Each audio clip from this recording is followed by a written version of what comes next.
আন্তর্জাতিক বিচার আদালতের আদেশ অমান্য করে গাজার রাফাতে নির্বিচারে বোমা হামলা চালাচ্ছে ইসরায়েলি বাহিনী। এবার রাফার তাল আস সুলতান এলাকার একটি শরণার্থী শিবিরে বোমা হামলা চালিয়েছে ইসরায়েল। এতে অন্তত ৩৫ জন নিহত হয়েছেন। নিরাপদ আশ্রয়ের খোঁজে ওই ক্যাম্পে আশ্রয় নিয়েছিলেন কয়েকশো বাস্তুচ্যুত ফিলিস্তিনি।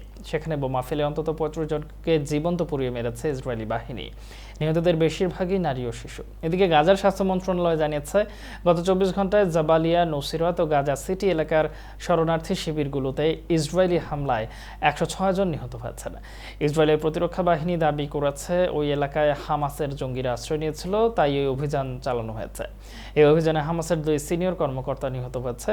তবে হামাসের পক্ষ থেকে তাদের ২ সিনিয়র কর্মকর্তার নিহত হওয়ার বিষয়টি সম্পর্কে কিছুই জানানো হয়নি। এদিকে সামাজিক যোগাযোগ মাধ্যমে ছড়িয়ে পড়া ভিডিওতে দেখা গেছে বোমার আঘাতে একটি তাঁবুতে বড় অগ্নিকাণ্ড ঘটেছে, দাউ দাউ করে আগুন জ্বলছে।